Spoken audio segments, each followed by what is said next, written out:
So why are you doing this? To be in the best possible physical shape, to unlock your natural potential, to live your best life? The answer is probably all of the above. But to see how far you can go, first you have to unlock your biological potential, be in peak physical and mental state so you can function as a well-oiled machine. I know. You do everything you can. You probably optimize your workout and you maybe even track your macros. But for some reason, at some point, you just hit a plateau. And doesn't matter what you do and doesn't matter how hard you work, you can't really improve anymore. And it's stressing you out. Don't worry, I was in the exact same boat 1 year ago, and within 1 year's time, almost everything changed. Let me tell you my story. At that time, I was working out and training for almost 15 years.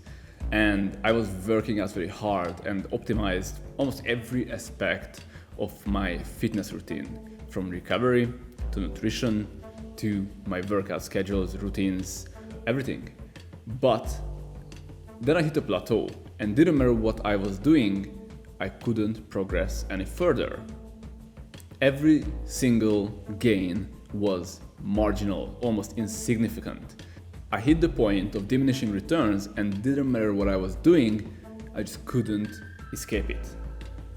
Given you put in the same amount of work and you optimize every part of your fitness regime, your hormonal biochemistry will kind of determine the amount of results you get for the same amount of effort. And that's a big difference. Around a year ago, I started listening to Andrew Huberman's podcast, the Huberman Lab. If you haven't heard about him before, he's a neuroscientist and a Stanford professor. And basically what he does is, in his podcast, every month he discusses a topic, and he collects all the latest research and studies on the topic and interviews the leading researchers in each field, and basically gives you the general state of science around each topic. In one of his podcasts, he was speaking about hormone optimization and specifically testosterone optimization as well. He's also writing a book about hormone optimization, so I'm super excited to read it once it's out. But for now, after listening to the podcast, I started implementing all the routines, but most importantly, the supplements he recommended to maximize and to optimize my natural testosterone levels. Testosterone determines, especially as a male, how you feel, how you function, your mood, your mental clarity, your strength, your cognition, energy levels, everything hinges on it. So it's definitely worth optimizing. So 1 year ago, I was around 86, 87 kilos, and my max bench, just to compare strength, was around 130 kilos. And right now, I'm sitting around 92 to 93 kilos with a fairly low body fat percentage. And my max bench is around 150, 155.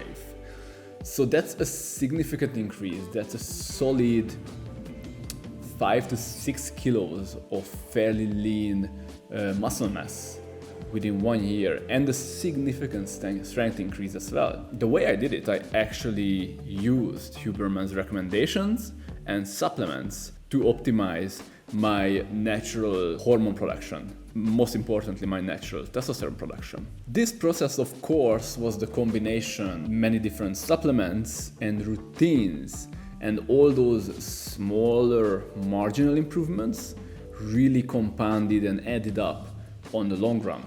The best example what pops to my mind is James Clear's example in his book Atomic Habits, where he uses a plane as an analogy.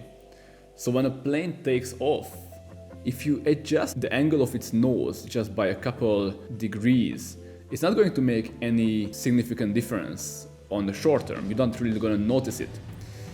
But if you keep that change in its trajectory for a long period of time, eventually you're going to end up on a completely different continent or country compared to your original destination. And this analogy 100% applies to everything you do when it comes to your health and fitness as well.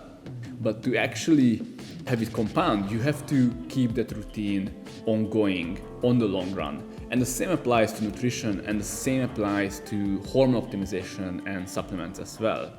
So what are these supplements and how do they work and where can you find them? The first one I personally use is called ashwagandha.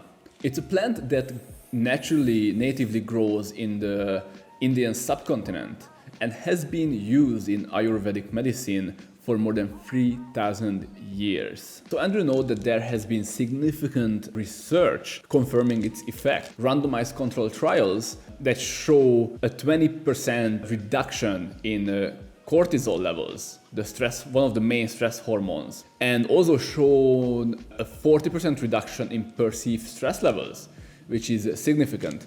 And ashwagandha doesn't necessarily directly increase your testosterone levels, but the way it works is by reducing stress levels and cortisol levels, it indirectly supports the increase of testosterone levels. So lower stress results in higher testosterone that results in better physical performance, muscle mass, and just general well-being. So the other supplement Andrew recommends, and I use as well for more than a year now, is Tongkat Ali, or otherwise known as Long Jack. It comes from a plant that is native in Southeast Asia, in Cambodia, Vietnam, Malaysia, or the Philippines. Andrew explains that Tongkat Ali works well if you take around 400 milligrams a day, and you probably should take it in the morning because it can have some mild stimulant effect, even though it's not necessarily a stimulant. And also, you have to take it daily because the effects actually start to be noticeable around the second or the third month. So there is no need to cycle it. You can take it daily, and that's actually what provides you with the best possible results, unless in your blood test something has spiked, like your liver enzymes, suggesting the need to stop. And the third one is Fadoja agrestis. I don't have it right here, but Fadoja agrestis is a plant natively found in Nigeria. Its stem used as a herbal medicine for a range of different issues. For the purpose of testosterone increase, Andrew described Fadoja as a luteinizing hormone mimic that stimulates the testes to produce more testosterone. When doing a blood work, he notes that he didn't have any increase in estrogen or downregulation in luteinizing hormones, which is very, very beneficial. He did have an increase, I think a 200-point increase in his testosterone levels from around 600 to 800, which is a significant jump. In terms of daily dose, around 425 milligram is sufficient for optimum results. So these are the supplements I use based on solid scientific evidence. So if you are interested in the brands I personally tried and use, I will leave the links in the description. If you found this video useful, please don't forget to smash the like button because that will help my channel and the video a lot with the YouTube algorithm. And also, if you want to see more videos on how to unlock your natural potential and live your best possible life, don't forget to subscribe to my channel. Keep going forward. See you in the next one, my friends.